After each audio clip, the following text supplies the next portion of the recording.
All right. Hello, everyone, and now welcome to, well, what is going to be a little bit more of an in-depth overview of Arclight Rumble, how it works.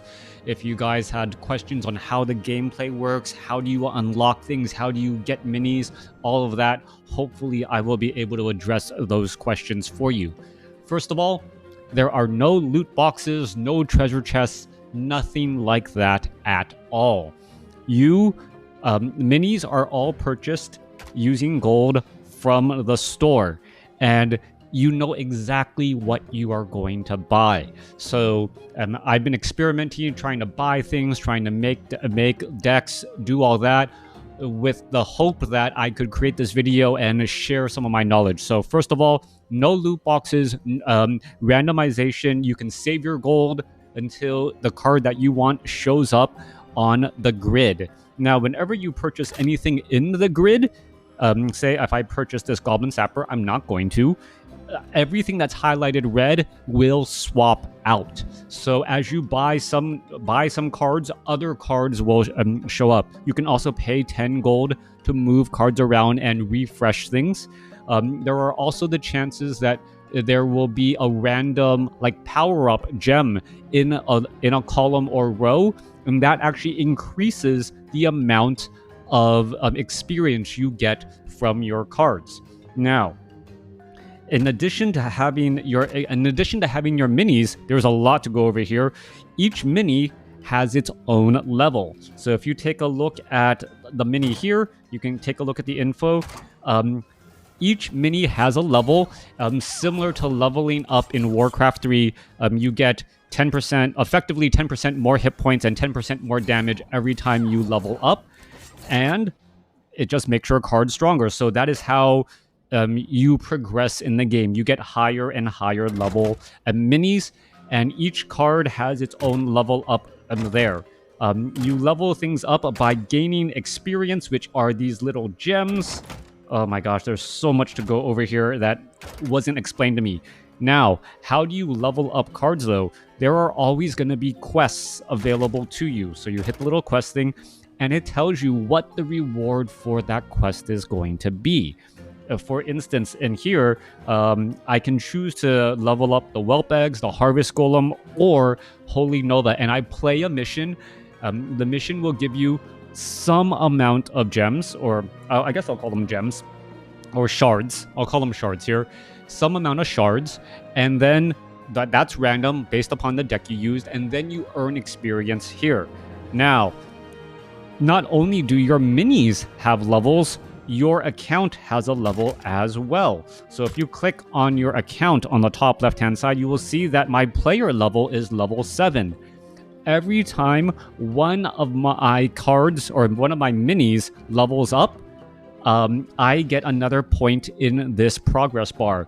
In 3 additional levels, I will then get to the next player level, which means that quests will give me more fragments, quest tomes will give me more fragments, and whenever I purchase a new unit from the grid, I will have even more fragments to start off with. So every time you buy a brand new character, because of those starting fragments, you actually level up your characters. You level up your player character a decent amount, and by leveling up your player character, then you can then level up your minis faster, and then by leveling up your minis faster, you level up your player character, and it's this cycle where your character and your level on your account just gets stronger and stronger. So if you want to level up your player character and then unlock something, it's rewarding that way, and vice versa. It feels like there's a lot of different ways to play. Now, in addition to that type of leveling up, you also have leaders. Leaders are this left character. I don't know if you can actually see on this mouse. Yes, right there. This is your leader. Your leader leads the army. It is generally a powerful character that also has some additional trait. And this one, the leader ability, is Holy Light. It heals all nearby friendly units every so often, right? So your hero has a leader, and on top of that, you also have this army upgrade where you can use your Valor to boost the level of the minis that are in your army. Yeah, there's a lot going on here. There's a lot of different ways to customize. And right now you can see that I have 15 Valor. You can see that I have 15 Valor here. But I cannot upgrade because it takes 60 Valor total. So in each of these spots, oh great, I have a mouse I can point here. Any Alliance mini in this spot gains 1 bonus level. Any Alliance mini in this spot gains 1 level.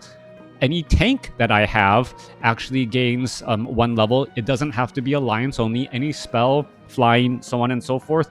And then if I can upgrade my individual spots using Valor, so this would mean that now this spot gets 2 additional levels, so on and so forth. So went over minis, went over mini levels, went over player level, went over leader level, went over Valor. Dungeons are the way you earn Valor, and the dungeon cycle actually reminds me of World of Warcraft, where you're able to play a dungeon a couple of times, and then after you clear it, then you can play it on a harder mode, and after that, the dungeon is reset. So right now the dungeons are closed. I can't play it, but they seem to be unique, and I'll probably try and make another dungeon video in 13 hours after those are released to see what other dungeons there were. I'm sure you guys saw my Dead Mines video. I ended up getting swarmed, and each time you progress through a dungeon, you actually choose and unlock an ability that helps you further on in that dungeon. Pretty interesting there. There is one other thing that I was trying to unlock and get to, but I haven't been able to do that yet. I will definitely create another video there. I know I'm rambling. Hopefully you guys can take and absorb all of this information. And it is talents. So if you look, where is it? Character level here. Upcoming skills. The next, once you get up to 30 skulls, you then now have talents and access to talents. On every single mini, if you take a look, there is this talent. Talents provide unique power-ups to your minis, unlocked after clearing Ashen Vales. So I'm interested to see how not only do you level up your minis with fragments, you also have talents and what that looks like. There's a lot of customization in the game. There's a lot of different ways to play, and that's because each of the levels have different aspects and different things you want to counter with. I am surprised by the amount of depth that they could make in a mobile game, and in this mobile game here. And another thing that I find that I enjoy about Arclight Rumble is that I'm playing against the computer. It is purely PvE. I haven't even tried PvP yet, and because I'm going against PvE, when I lose, I can generally tell my character is underleveled. I'm trying to do something that is, 2 levels above me. There's no way that I'm going to be able to beat this, or there is some other strategy to try and unpack and unfold. One thing I did want to mention is that as you play the game, when you are finally able to play Arclight Rumble, you are going to be able to purchase heroes or your leaders. Make sure you get one of every single faction early on. If you take a look at my leaders right now, I actually am missing 2 leaders, and I am missing I am missing Hellscream, and I am missing the Undead. Now, with that said, with that said, going back here to these maps, every time you clear it with a specific faction, you get additional gold. Now, the early portions of the map, you can clear it 2 factions. Later on, you will be able to clear it with 3 factions. That's what I have here. I have Horde, Horde, Alliance, and Blackrock, and then finally, all the way across over here on the other side of the map, you are then able to clear it with 4 factions. I don't have an undead leader yet, so I am unable to clear these particular levels with an undead leader. and therefore I'm currently locked out of what 220 gold that I could have to further progress my character. Not knowing how this all works, I bought an additional Blackrock, two Blackrock leaders and 2 Horde leaders, not knowing that I really wanted an undead leader in order to be able to unlock and play through the map more completely. So far, I'm still enjoying it. Don't give it a chance for all of you guys out there who say that the game looks like another game or it doesn't look that great. It's a lot of fun. It's 3 to 5 minutes per game, and it's all about like small progression and small leveling up. Being able to tackle that next challenge and being able to see a particular level and come up with the strategy that works. That was one of the things that I played in the Dead Mines, where I played a specific style where I could lower the cost of all of my AoE minis. And then I also had the ability where every time I play my leader would then cost 1, or my leader would increase by a level.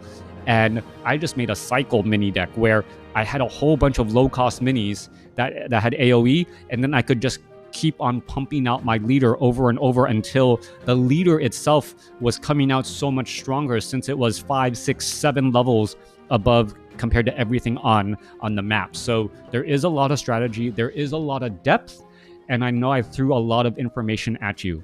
If you got to the end of this video, please consider hitting like and subscribe. If you have any questions, put them in the comments below and I will address them. Most common question that I've gotten so far is, when are we out of technical alpha? I don't know. I don't work for Blizzard. And I believe that there will be a reset. So I'm just trying to get as far into the game, try to get as much information out to you guys, so that when you jumpstart the game, you don't make any of the same mistakes I did and hold up any of your progression. Thanks for watching. Thanks for listening. Hope you guys enjoyed it.